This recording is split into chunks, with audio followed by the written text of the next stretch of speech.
On a fait un petit cahier revendicatif avec des paroles de facteurs dedans, un petit peu comme le tract qu'on avait envoyé où il y a des paroles de facteurs, comme ça. Donc avec plusieurs thèmes, hein, vous verrez, l'arrêt de la sécabilité, l'arrêt des réorganisations et l'arrêt de la souffrance au travail. Parce qu'on a trouvé que c'était des thèmes qui revenaient souvent dernièrement. Et derrière ce cahier revendicatif, je veux dire, on a laissé deux pages libres, comme ça, qu'il faudra découper. Et donc, on souhaite, avec cet outil-là, essayer de faire prendre conscience aux collègues qu'il y a des choses à faire. Moi, le cahier de revendication, je l'ai fait passer dans mon bureau. Et j'ai dit aux gens, vous lisez le bouquin, et à la fin, vous marquez ce que vous revendiquez. Ils les ont lus, ils n'ont rien à revendiquer. Je leur ai dit, ben c'est bien, tout va bien. Ouais, mais on s'en fout. Là. Bon. J'ai dit, ben c'est bien si vous en foutez. Plaignez-vous pas après si vous faites ces câbles, si vous faites ceci, cela, quoi. Bon, les petits jeunes qui sont en CDD, ben ils revendiquent rien.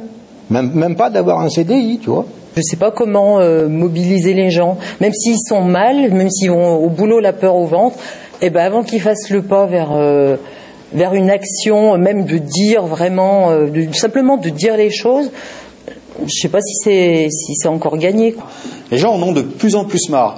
Leur boulot, c'est vivement que je me casse, et c'est insupportable. C'est insupportable de vivre la chose comme ça, parce que on y est 7 heures par jour. Enfin, on y est tous les jours. 6 jours sur 7, on y est. Donc c'est insupportable de vivre comme ça. Après, c'est vrai que c'est difficile de faire en sorte que les gens, ils se prennent en charge, collectivement aussi. Mais voilà, après c'est un boulot de fond. Les gens ne savent pas qu'il y a une grève le 29. Il y a pas voir le grève du 29 ou pas vouloir la voir. Le patron va gagner une journée de salaire puisqu'il ne va pas nous payer et dans la semaine le travail va être rattrapé. Le patron il n'en a rien à foutre que la lettre de mamie elle arrive une semaine après. Elle sera distribuée. C'est là où il y a le danger de faire qu'un jour de grève. On fait un appel clair, net et précis de négocier les heures supplémentaires ou de lisser la charge la plus longue possible pour que ça ait vraiment un impact, pour que le facteur se sente pas lésé sur l'affaire. La Poste a individualisé tout le monde, on a du mal à s'organiser et quand on fait pas bloc, petit à petit on arrive à accepter même les plus forts d'entre nous. On se fait, la Poste elle arrive petit à petit à les écrabouiller ou à les sortir du rang et tout ça, quoi. Donc voilà, à un moment, il faut arriver à trouver, c'est vrai, il faut arriver à trouver comment on peut faire pour s'organiser, pour arrêter un peu ce rouleau compresseur. Par contre, si on n'essaye rien, de toute manière, c'est mort. Déjà, ça c'est sûr. Je discute avec les facteurs, parce que je les croise. Avec Facteurs d'Avenir, ils sont épuisés. Il y en a à la fin de la semaine, ils sont fatigués de chez fatigués. Et donc les gens, ils ont rien que ça déjà, ça provoque des réactions. Si on attend tout en disant je vais faire grève, mais les autres ne suivront pas, donc la grève je suis un peu échaudé, ça ne marche pas forcément. Si tu fais amener les journalistes, si tu impliques la mairie, si tu dis non, moi je travaille sur mes horaires, qu'est-ce que vous pouvez contre moi? La Poste ne peut rien contre vous. Faire grève, d'accord, mais s'il n'y a pas de communication derrière, ça ne sert à rien. Il faut aussi que le postier il arrête de pleurnicher en disant c'est pas possible, parce que le mec quand il se met devant le directeur en disant moi je le ferai pas, et moi je pense que dans un bureau il suffit de 10 mecs très très bien formés, on n'a pas besoin d'un rond qui se dégonfle pas sur un secteur, et la Poste casse le nez. On a vu le cas Saint-Égrève. Et le petit CDD qui dit, moi, je trouve ça bizarre, mais tu viens de me faire gagner 8 500 €.